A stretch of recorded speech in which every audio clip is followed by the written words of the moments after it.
पहाड़ के चारों तरफ एक घना जंगल था। जंगल में कई तरह के जानवर रहते थे। एक हिरन अपने दो बच्चों के साथ घास और पत्ते खा रहा था। बच्चे खुशी खुशी फिरते और खेलते। बच्चे एक गार में दाखिल हुए। हिरन खौफजदा था। ये शेर का गार था। पूरी गार में मुर्दा जानवरों की हड्डियां थीं। खुशकिस्मती से शेर उस वक्त गार के नहीं था। हिरन अपने बच्चों को गार से बाहर ले जाने की कोशिश कर रहा था। इस वक्त उसने एक तेज चीख सुनाई दी। इसने फासले पर शेर को देखा। शेर गार की तरह है था। गार से बाहर जाना अब खतरनाक था। वो एक मंसूबा सोचती है। शेर गार के करीब आ चुका था। हिरन ने आवाज उठाई और चीखा, मेरे हर्न छोटे बच्चे नहीं रोते में तुम्हें खाने के लिए एक शेर को पकड़ लो गए, फिर तुम लोग अच्छा खाना खा सकते हो। शेर ने ये अल्फाज सुने। वो परेशान था। उसने अपने आप से कहा, गार से ऐसी हैं खाने के लिए, एक शेर को पकड़ लूंगा, फिर तुम लोग अच्छा खाना खा सकते हो। शेर ने ये अल्फाज सुने। वो परेशान था। इसने अपने आप से एक अजीब आवाज किसकी है। मुझे पकड़ने के लिए एक खतरनाक जानवर अंदर रह रहा है। मैं मौत से बचने के लिए भाग जाऊंगा। ये कहते हुए शेर जितनी जल्दी हो सके वहां से भागने लगा। एक गीदड़ ने भागते हुए शेर को देखा। आप बड़े खौफ से भाग रहे हैं, गीदड़ ने पूछा। शेर ने कहा, मेरे दोस्त, एक ताकतवर और सख्त जानवर हूँगा।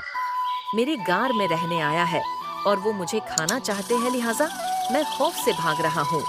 होशियार गीदड़ कबाब यकीन हो गया था। शेर बज़दिल है, उसने शेर से कहा। खौफजदा ना हो, कोई जानवर शेर से तेज या मजबूत नहीं है। आइए हम मिलकर उसका पता लगाएं। लेकिन शेर ने कहा, मैं मौका नहीं लेना चाहता हूँ। आप भाग सकते हैं, मैं मरने के लिए तन्हा रह जाऊंगा, तो मैं आपके साथ नहीं आऊंगा। गीदड़ ने कहा, मुझ पर एतमाद करो, हम अपनी दमों को एक साथ मिला लेते हैं, तब मैं आपको छोड़ नहीं पाऊंगा। शेर उस तजवीज पर राजी हो गया। गीदड़ ने अपनी दम एक गरा में बांध दी। अब वो एक साथ गार की तरफ चल पड़े। हिरन ने गांठ और शेर को एक साथ होते हुए देखा। उसने फिर आवाज उठाई। उसने गार के अंदर खड़े अपने बच्चों की तरफ चीखा, मेरे प्यारे बच्चों, अब देखो गीदड़ ने हमारे लिए एक शेर को पकड़ा है।